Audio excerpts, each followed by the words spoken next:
Bismillahirrahmanirrahim. Assalamualaikum warahmatullahi wabarakatuh.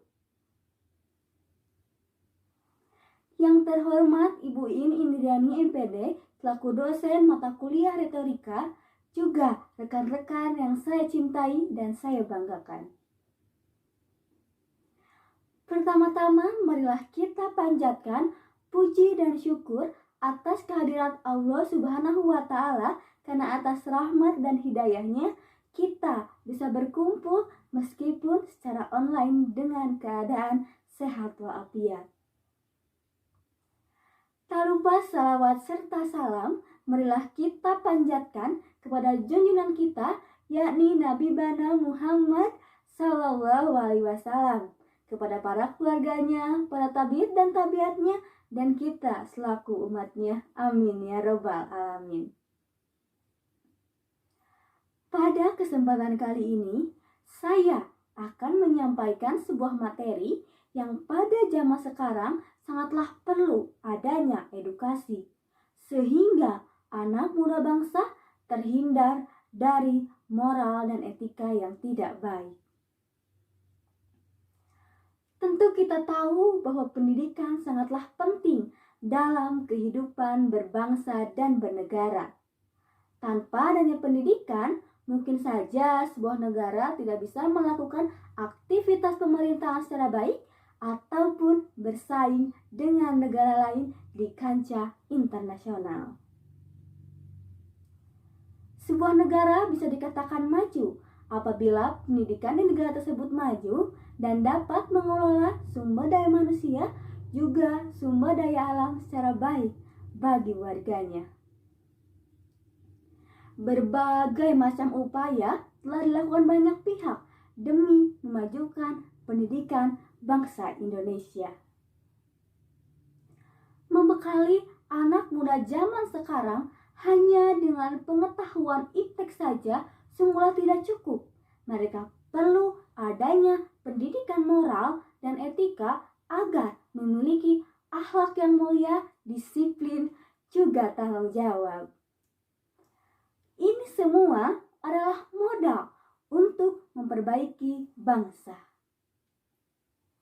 Hadirin yang berbahagia, tentu kita tahu bahwa bisa jadi rusaknya moral bisa disebabkan oleh warganya itu sendiri yang mungkin saja tidak bisa mengontrol diri dan tidak bisa mendekatkan diri kepada Sang Pencipta.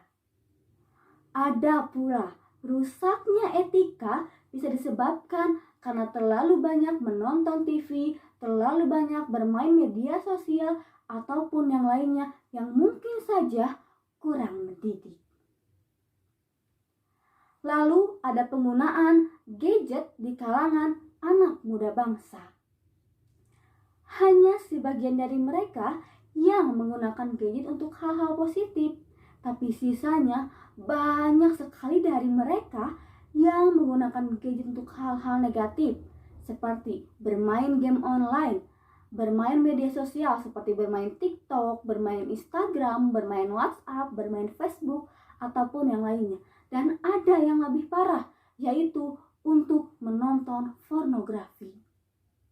Sungguh ini sangat mengkhawatirkan, khususnya bagi orang tua dan para pendidik. Lalu ada pula rusaknya etika kejujuran. Ini sangat menakutkan. Mengapa demikian? Karena kita takut anak muda zaman sekarang mengikuti seperti berita yang tak asing lagi kita dengar, seperti kasus korupsi, kasus penyuapan, hilangnya supremasi hukum, dan lain sebagainya. Lalu di minggu kemarin saya mendengar berita buruk, yaitu berita tentang kasus pemerkosaan yang dilakukan oleh seorang pria kepada teman perempuannya. Lalu ada yang lebih parah, yaitu kasus pemerkosaan yang dilakukan oleh kakak kandung kepada adik kandung. Sungguh ini sangat miris, sangat kacau. Di mana pendidikan moral anak muda bangsa? Di mana moral mereka? Bagaimana masa depan mereka jika di masa sekarang, jika di umur sekarang, mereka sudah berani melakukan hal-hal yang seperti itu. Kita harus bagaimana? Kita harus mengupayakan bagaimana caranya agar mereka terhindar dari hal-hal seperti itu. Tetapi di sisi lain saya juga mendengar berita di daerah Bengkulu terdapat salah satu bupati yang mengusahakan untuk menghapus game online seperti game PUBG dan game Mobile Legends. Ia meminta kepada Menteri Informatika dan Komunikasi untuk menghapus game tersebut karena ia berpikir bahwa game tersebut akan mempengaruhi rusaknya etika juga moral di Indonesia. Hadirin yang berbahagia, sungguh ini adalah salah satu upaya yang dilakukan oleh salah satu pihak untuk mengusahakan agar meminimalisir rusaknya etika juga moral di Indonesia. Saya berharap tidak hanya salah satu pihak, tapi kita semua berpartisipasi, seluruh Indonesia berpartisipasi, khususnya pemerintah pusat juga mengikutinya. Karena ini akan membuat minimal menghilangkan sedikit demi sedikit gejala rusaknya etika juga moral di lingkungan anak muda bangsa Indonesia. Jadi kesimpulannya, anak muda bangsa Indonesia perlu dan harus ada pendidikan moral dan etika. Oleh karena itu, kita sebagai pendidik harus tetap dan terus memperhatikan pendidikan anak muda bangsa. Demikian yang dapat saya sampaikan. Mohon maaf apabila banyak kesalahan. Wabillahi taufiq wal hidayah. Wassalamualaikum warahmatullahi wabarakatuh.